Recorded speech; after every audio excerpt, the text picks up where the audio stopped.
محمد اکرم آوان مد ذلہ العالی دارالعرفان منارہ ضلع چکوال میں سال ہا سال سے قرآن و حدیث کے اوپر خطابات کر رہے ہیں اور سلسلہ نقشبندیہ اویسیہ کے مطابق لوگوں کو ذکر الہی کی تربیت دے رہے ہیں۔ وہ قرآن پاک کی تفسیر ترتیب وار بیان کر رہے ہیں۔ تفسیر قرآن کو وہ موجودہ ملکی اور بین الاقوامی حالات کے مطابق بیان کرتے ہیں۔ موٹر وے سے کلر کہار کے انٹرچینج سے نکلتے ہوئے کلر کہار کی جھیل سے ہوتے ہوئے ایک پہاڑی ہے جہاں پر حضرت عبد القادر جیلانی المعروف غوث پاک کے پوتا مبارک کا مزار ہے جو موروں والی سرکار کے نام سے مشہور ہے۔ وہاں سے ہوتے ہوئے میانی، بوچھال اور نورپور سے گزرتے ہوئے دارالعرفان منارہ پہنچ سکتے ہیں۔ حضرت امیر محمد اکرم آوان نے بچیوں اور بچوں کی دینی اور دنیاوی تعلیم کے لیے سقارا اکیڈمی کے نام سے ایک درسگاہ بھی قائم کی ہے جس کا افتتاح ملک پاکستان کے صدر جنرل محمد ضیاء الحق نے اپنے دست مبارک سے کیا تھا۔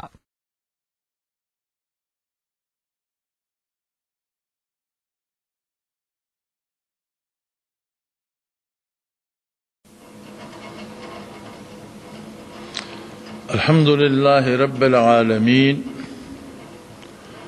والصلاة والسلام علی حبیبہ محمد وآلہ وأصحابہ اجمعین۔ اعوذ باللہ من الشیطان الرجیم، بسم اللہ الرحمن الرحیم۔ تبارک الذی نزل الفرقان علی عبدہ لیکون للعالمین نذیرا۔ الذي له ملك السماوات والأرض ولم يتخذ ولدا ولم يكن له شريك في الملك وخلق كل شيء فقدره تقديرا۔ اللهم سبحانك لا علم لنا إلا ما علمتنا إنك أنت العليم الحكيم۔ مولاي صل وسلم دائما أبدا على حبيبك من زانت به الأسر۔ 18ویں پارے میں سورہ فرقان ان آیات کریمہ سے شروع ہو رہی ہے۔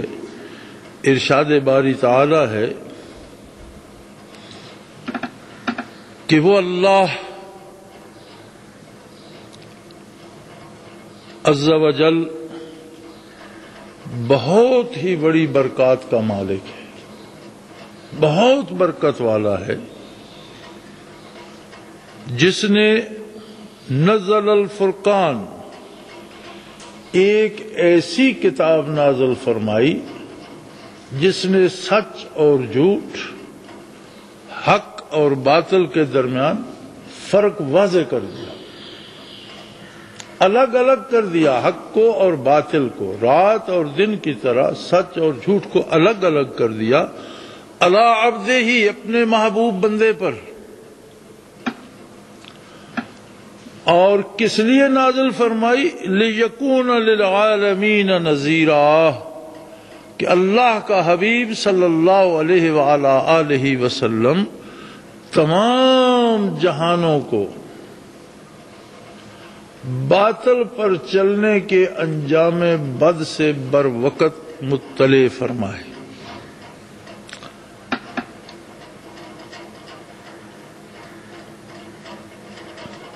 ہمارے اردو ترجمہ کرنے والے بڑے بے نیاز لوگ ہیں اور جو جی میں آتا ہے لکھ دیتے ہیں۔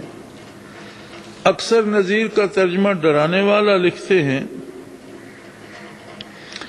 یہاں اس قرآن حکیم میں لکھا ہے اپنے بندے پر قرآن نازل فرمایا تاکہ اہل حال کو ہدایت کرے۔ پتہ نہیں یہ ترجمہ انہوں نے کہاں سے لیا اور کس لفظ کا ہے۔ نذیر کا معنی ہے، ڈر مختلف قسم کے ہوتے ہیں۔ ایک ڈر ہوتا ہے کسی چور اور ڈاکو کا، ایک ڈر ہوتا ہے کسی بیماری کا، ایک ڈر ہوتا ہے کاروبار میں نقصان کا، ایک ڈر ہوتا ہے کسی سانپ یا موذی جانور سے ڈسے جانے کا، کاٹے جانے کا۔ نذیر کا مطلب یہ ہے کہ آپ اگر کوئی ایسی چیز کھا رہے ہیں جس سے آپ بیمار ہو سکتے ہیں اور کوئی جاننے والا آپ کو یہ بتاتا ہے کہ بھئی اس موسم یہ چیز جو کھا رہے ہو اس سے آپ کو ہیضہ ہو جائے گا، یعنی جو کچھ آپ کر رہے ہیں اگر وہ غلط ہے تو اس کا نتیجہ کیا ہوگا، اس سے جو بر وقت اطلاع دی جاتی ہے اسے کہتے ہیں نذیر۔ نبی اکرم صلی اللہ علیہ وسلم کا منصب عالی یہ ہے کہ روئے زمین پر انسان جب ظلم کرتا ہے، اللہ کی ناشکری کرتا ہے، اس کی اطاعت نہیں کرتا، اس کو نہیں مانتا، تو اس کفر اور ظلم کے نتیجے میں اس پر جو دنیا میں زوال اور تباہی آئے گی، اور جو اس کے بعد ابدی زندگی میں جو اس کے پریشانیاں اور مصیبتیں اور عذاب الہی آنے والے ہیں، ان سے حضور بر وقت مطلع فرما دیتے ہیں کہ ابھی سے توبہ کر لو، ابھی سے باز آ جاؤ، جو کچھ تم کر رہے ہو اس کے نتیجے میں تم تباہ ہو جاؤ۔ اللہ کریم فرماتے ہیں میں نے یہ ایسی کتاب، انہوں نے ترجمہ قرآن کیا ہے لیکن فرقان کا ترجمہ قرآن نہیں ہے، فرقان کا ترجمہ ہے فرق کرنے والی کتاب، مراد قرآن ہے۔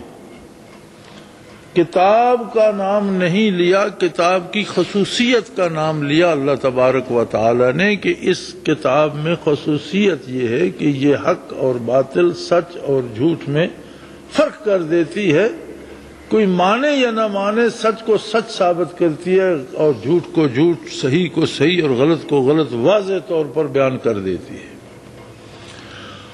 اور یہ نازل فرمائی گئی کہ للعالمین، ایک جہان نہیں جتنے جہان ہیں، عالمین ایسا لفظ ہے کہ اللہ کے سوا اس میں ساری کائنات آ جاتی ہے۔ حضور صلی اللہ علیہ وسلم کا منصب عالی یہ ہے کہ ساری کائنات کو اللہ سے دوری کے انجام بد سے بر وقت مطلع فرمائے۔ اللہ وہ ہے الذی لہ ملک السماوات والارض، حکومتوں سے ڈرتے ہو، حکمرانوں سے ڈرتے ہو، یہ سب عارضی، وقتی اور لمحاتی کھیل ہے۔ حقیقی حکومت آسمانوں کی ہو یا زمینوں کی ہو، کائنات کی اصلی حکومت اللہ کی۔ اللہ وہ ہے جو حقیقی حاکم ہے اور جس کا حکم ہر ذرے پر، ہوا کے ہر جھونکے پر، گھاس کے ہر تنکے پر، سورج کی ہر کرن پر اور درخت کے ہر پتے پر جاری و ساری۔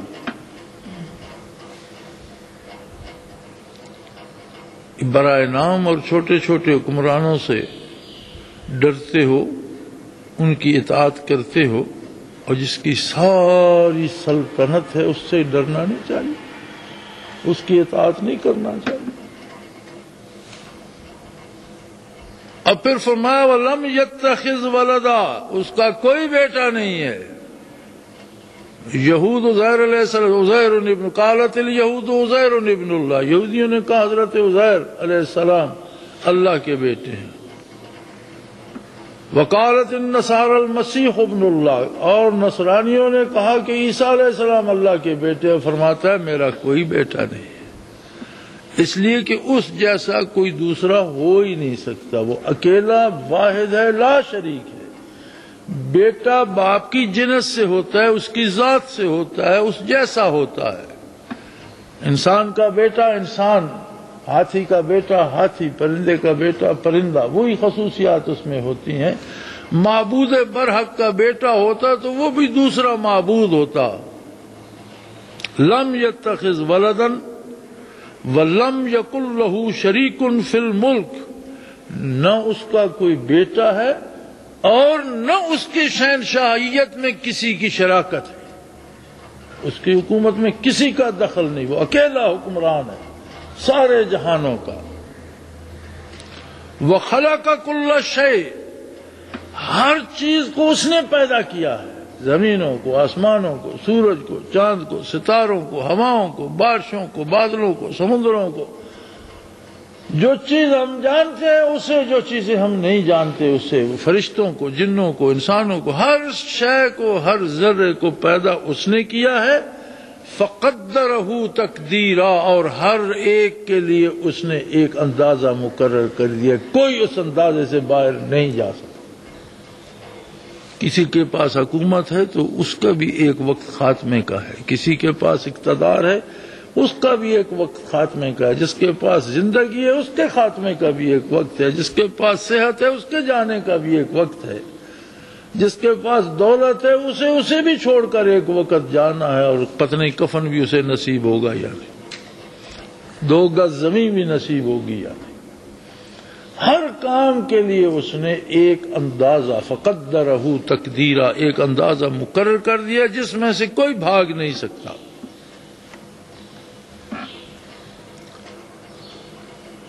اللہ جل شانہ کی شہنشاہیت اور سلطنت ایسی ہے جسے کوئی چیلنج نہیں کر سکتا، نہ کوئی دوسرا اس جیسا ہے اور نہ اسے کوئی چیلنج کر سکتا ہے. قرآن حکیم ایک ایسی کتاب ہے جس میں ساری انسانیت کے لیے پیغام رحمت ہے.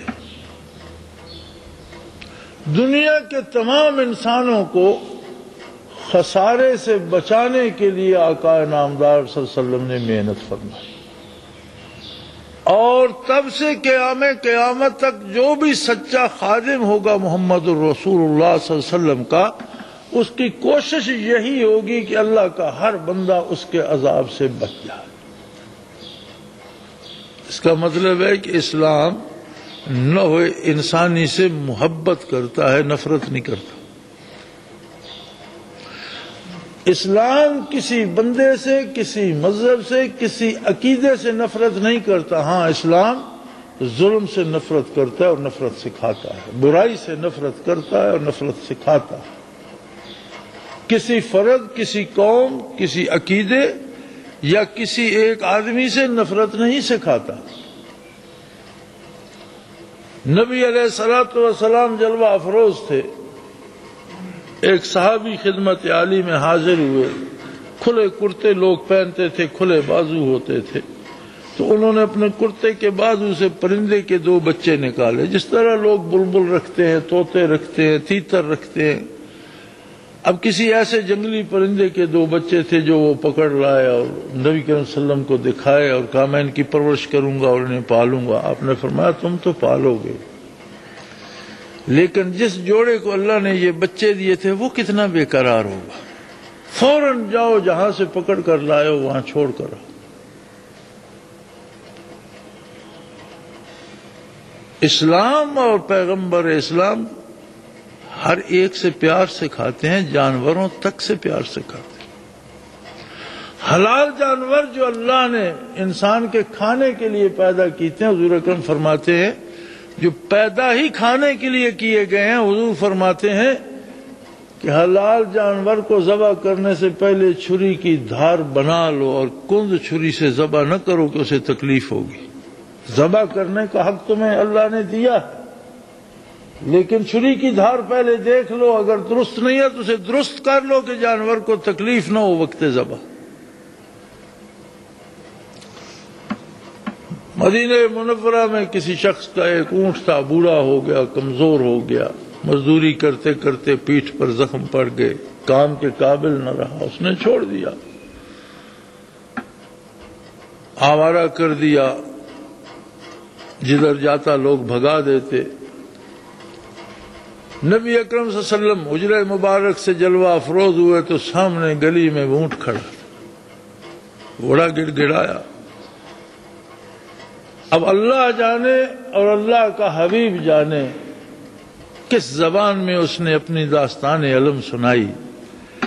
حضور وہیں کھڑے رہ گئے، حکم دیا یہ اس کا مالک کون ہے، یہ کس کا اونٹ ہے؟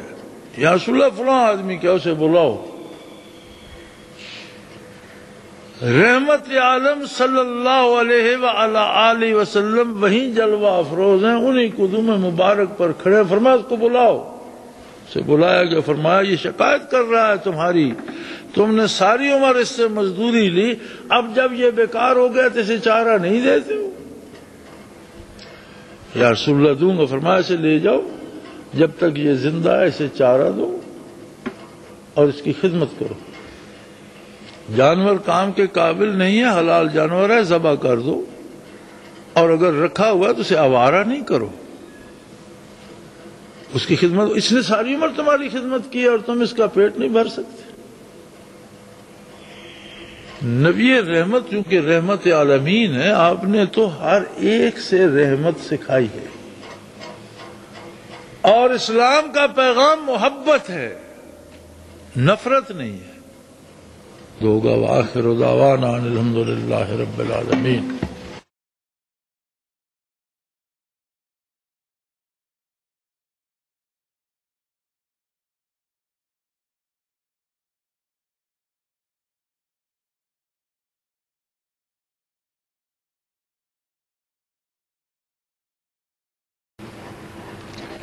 والصلاة والسلام على حبیبہ محمد وآلہ وصحبہ اجمعین.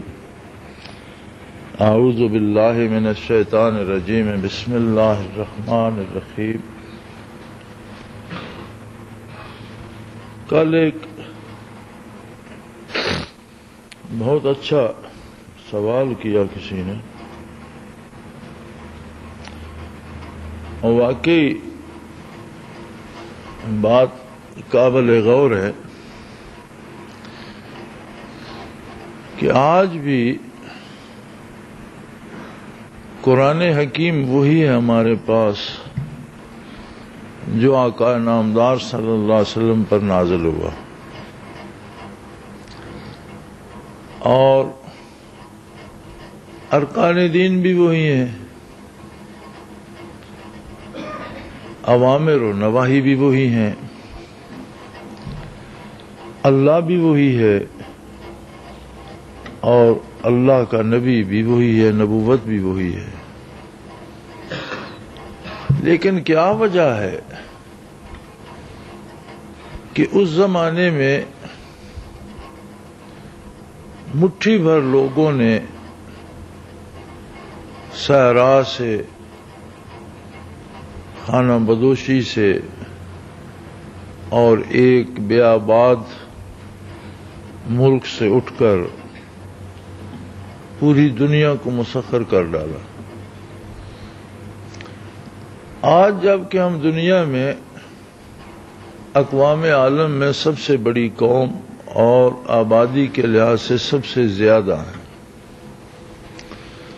دنیا کی آبادی کم و بیش 6 ارب کے لگ بھگ ہے، جس میں 2 ارب کے لگ بھگ صرف ایک قوم ہے مسلمان، اور باقی 400 کروڑ میں یا 4 ارب میں 122 اقوام شامل ہیں. دنیا کی 122 معروف اقوام مل کر 4 ارب بنتے ہیں، جبکہ اکیلی ایک قوم مسلمان 2 ارب بنتی ہے. ہر تیسرا بندہ مسلمان ہے، اور ہمیں ہر جگہ مار پڑ رہی ہے، ذلیل و رسوا ہو رہے ہیں. ہمارا اپنا کوئی نظام نہیں ہے. جن ملکوں کو ہم اپنا ملک کہتے ہیں شاید وہ بھی ہمارے نہیں ہیں. جب ان کی پالیسیاں ہم اپنی مرضی سے نہیں بنا سکتے، جب ان میں نظام ہم اپنی مرضی کا رائج نہیں کر سکتے، جب ان کی صلح جنگ پہ ہمارا اختیار نہیں، کوئی ہمیں لڑا دیتا ہے، لڑ پڑتے ہیں، وہ روک دیتے ہیں، رک جاتے ہیں.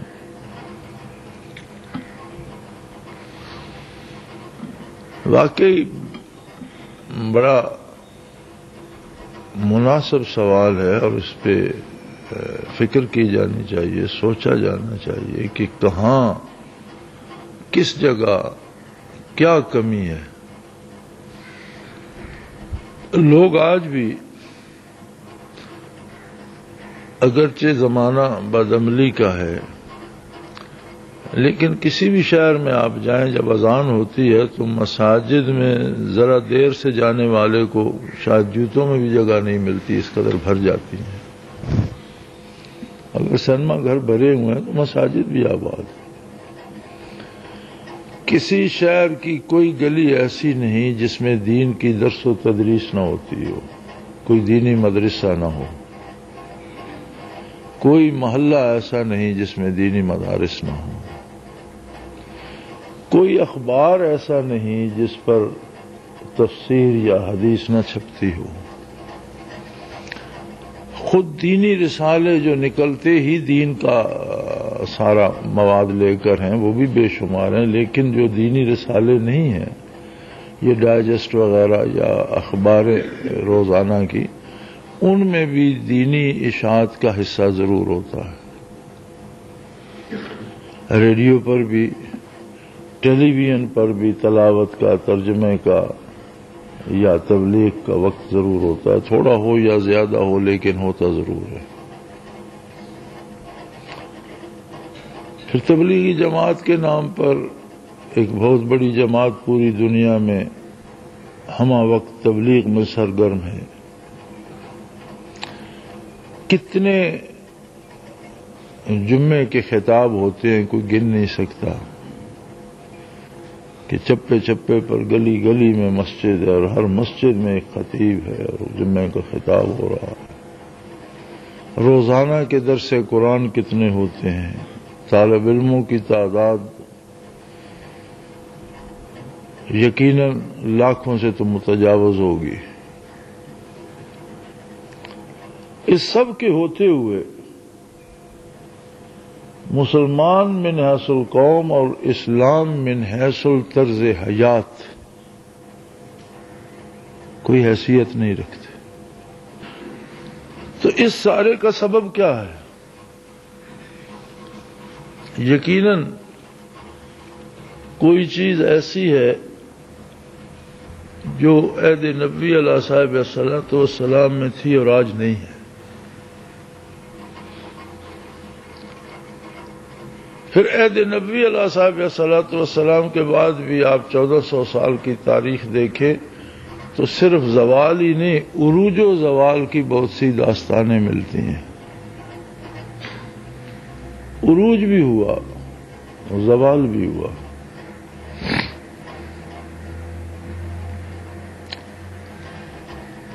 ایک چھوٹی اسی بات پہ میں مثال سے عرض کرنا چاہوں گا۔ تاتاریوں کا جو لشکر تھا یہ ایک بلائے عظیم تھا، وحشت میں وہ حد سے گزرے ہوئے لوگ تھے۔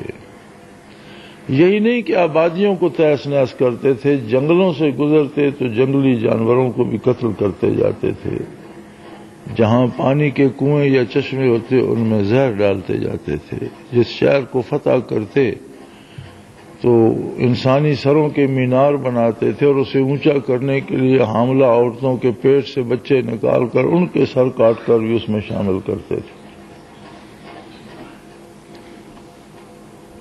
رحم یا انسانیت نام کی کوئی چیز ان میں نہیں تھی۔ واشی ایسے تھے کہ جس ننگے گھوڑے پہ سوار ہوتے تھے، جس گھوڑے پہ سوار ہے بھوک نے ستایا تو اسی کی پیٹھ میں خنجر گھونپ کر اسی کا خون پی لیتے تھے۔ زندہ جانور کے گوشت کاٹ لیتے تھے اور بھون کے کھا جاتے تھے، باقی جانور زندہ پھرتا رہتا تھا، کچا بھی کھا جاتے تھے۔ بہت وحشی قوم تھی۔ اور اسلامی ریاستوں کو ایک سرے سے لے کر بڑی بڑی ریاستیں تھی، خوارزم شاہ کی حکومت تھی، بغداد کی بڑی مرکزی خلافت اور حکومت تھی، تقریباً تمام ریاستوں کو انہوں نے تہس نہس کر دیا، بڑے بڑے سروں کے مینار بنائے، بڑے بڑے لوگوں کو شہید کیا۔ 1,42,000 وہ معروف پیر اور گدی نشین ہیں جو تاتاریوں کی تاریخ میں ملتے ہیں، جو گرفتار ہو کر قتل ہوئے۔ بڑے بڑے جو معروف گدی نشین اور پیر تھے، 1,42,000 ان کی تعداد تاریخ میں ملتی ہے۔ وہ جو گرفتار ہو کر آئے اور قتل ہوئے، جو لڑائی میں مارے گئے، وہ اس سے علاوہ۔ لیکن خوارزم شاہ کا بیٹا لڑتا ہوا، خوارزم شاہ نے اطاعت قبول کر لی تھی، بالآخر اطاعت میں بھی انہوں نے قتل کر دیا، لیکن اس کا بیٹا اطاعت کے خلاف تھا، وہ لڑتا رہا، بندے اس کے ساتھ کے شہید ہو گئے، لڑتا بھڑتا اٹک تک پہنچ گیا، پیچھے پیچھے خود ہلاکو خان اور اس کا لشکر تھا۔ اٹک پر پہنچ کر اس نے گھوڑا دریا میں ڈال دیا. پیچھے تاتاری کنارے پر پہنچ گئے اور انہوں نے چاہا کہ تیروں سے اسے چھلنی کر دیں تو ہلاکو نے روک دیا کہ دریا میں تیر نہ چلانا. اس لیے کہ ہندوستان پر اٹک تک سلطان التتمش کی حکومت تھی اور ہلاکو نہیں چاہتا تھا کہ سلطان کے ساتھ ہماری جنگ چھڑے. اس نے کہا دریا اس کی حد ہے، اگر ہم دریا میں تیر چلائیں گے تو عین ممکن ہے سلطان اس طرف چڑھ دوڑے. التتمش کا یہ خوف اتنے وحشی اور اتنے درندہ لوگوں پر کیوں تھا؟ ایک عام آدمی تھا التتمش، سپاہی سے ترقی کر کے جرنیل بنا، جرنیل سے حکمران بنا، عام سپاہی تھا پھر بادشاہ ہوا.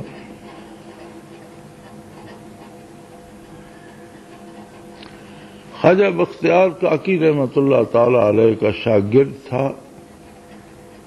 اور برکات نبوی سے اس کا سینہ معمور تھا اور ذاکر تھا، صرف بادشاہ نہیں تھا.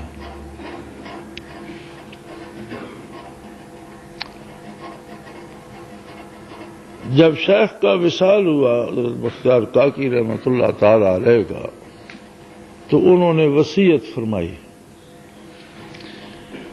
کہ میرے جنازے کی امامت وہ شخص کرے گا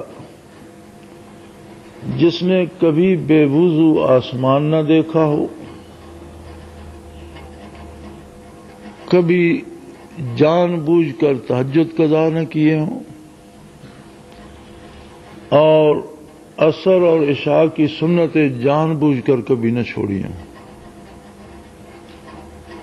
یہ تین باتیں جس میں ہوں گی وہ میرے جنازے کی امامت کرے گا. کبھی بلا وضو جو چھت سے باہر نہ نکلا اور بے وضو اس کی نگاہ آسمان پر نہ پڑی ہو. تہجد جس نے جان بوجھ کر قضا نہ کی وہ چھوڑی نہ ہو. عصر اور عشاء کی سنتیں جان بوجھ کر نہ چھوڑی. قطب الدین بختیار کاکی رحمۃ اللہ علیہ کی مریدین میں بڑے بڑے مشائخ، بڑے بڑے صوفی، بڑے بڑے عالم اور ہندوستان کے نامور لوگ،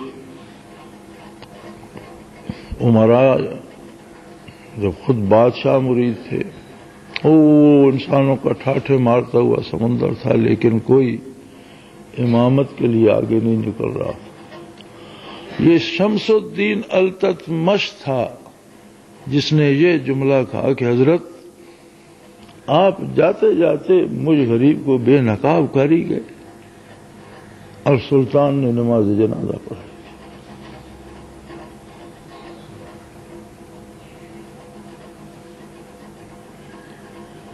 یہ تھے وہ لوگ، یہ بات تھی ان میں، یہ کمال تھا ان میں جس نے روئے زمین کو مسخر کر دیا. قرآن حکیم جو صحابہ کا کمال بتاتا ہے وہ یہی ہے، ثم تلین جلودہم وقلوبہم الی ذکر اللہ، کہ کھال سے لے کر نہاں خانے دل تک ہر ذرے بدن ان کا ذاکر ہو گیا.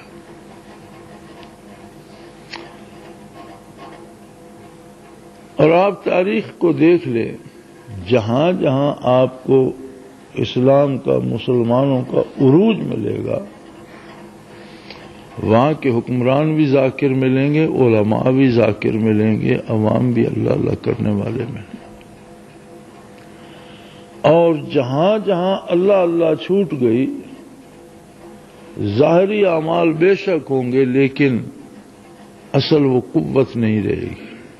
ہاتھ پاؤں تو سلامت ہوتے ہیں مرنے والے کے، آنکھیں سر میں موجود ہوتی ہیں، دماغ سر میں موجود ہوتا ہے، دل سینے میں موجود ہوتا ہے، لیکن جب روح نکل جاتی ہے تو سب کچھ بیکار ہو جاتا. ہمارے پاس اسلام کا ظاہر موجود ہے، نمازیں ادا کرتے ہیں، زکوٰۃ دیتے ہیں، حج کرتے ہیں، لیکن مغلوب ایسے ہیں کہ اس کے باوجود ہمیں سود کھانا پڑتا ہے. سودی نظام میں ہم اس طرح گھرے ہوئے ہیں. ایسے مغلوب ہیں غیر مسلم قوتوں سے کہ ہم اپنے مقدمات کا فیصلہ قرآن و سنت کے مطابق نہیں کر سکتے، غیر مسلموں نے جو جسے آئین و دستور بنایا اس کے مطابق ہی ہوگا۔ یعنی ہمارا ہونا نہ ہونے کے برابر ہے۔ جیسے وجود میں روح نہ رہے، ہاتھ پاؤں ہر چیز سلامت ہوتی ہے، لیکن اس کا ہونا نہ ہونے کے برابر ہوتا ہے۔ تو اصل جو ہماری گم شدہ طاقت یا روح ہے من حیث القوم مسلمانوں کی، وہ ہے برکات نبوت، تعلیمات نبوت کے ساتھ روح ہے برکات نبوت، جو تعلیمات سے مقدم ہے۔ یزکیہم ویعلمہم الکتاب والحکمہ، ہم نے اس میں غفلت برتی۔ سلطان بیبرس ایک عام آدمی تھا، لیکن اللہ کا بندہ تھا، اللہ اللہ کرتا تھا۔ ایک عام آدمی تھا، اس کے پاس حکومت بھی نہیں تھی۔ پہلے تو اس نے ایک مجاہدین کا لشکر بنایا۔ حسن بن سبا نے جن پہاڑوں میں جنت ارضی بنا رکھی تھی، حسن بن سبا باطنیوں کا امیر ہوا ہے، شیخ ہوا ہے، شیخ الجبال بھی کہتے ہیں، پہاڑوں میں رہتا تھا، اور اس نے باطنی فرقہ ایجاد کیا تھا، جو بظاہر مسلمان ہوتے ہیں اور بڑے بظاہر ولی اللہ کا روپ دھارے ہوتے ہیں، لیکن اندر سے اسلام کے سخت خلاف ہوتے ہیں، اور قرآن کے اپنے طرز کے معنی ایجاد کرتے ہیں کہ قرآن کا ظاہر کچھ اور ہے، باطن کچھ اور ہے، اس طرح کی خرافات بکتے رہتے ہیں۔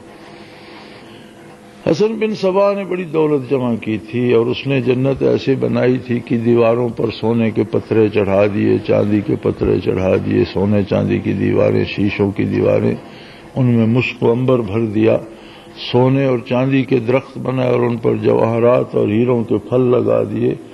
پرندے سدھائے جو کھانا یا کباب کی پوٹلی اٹھا کر لے جاتے تھے اور انہیں دیتے تھے، پھر لمبا اس کا ایک سلسلہ تھا۔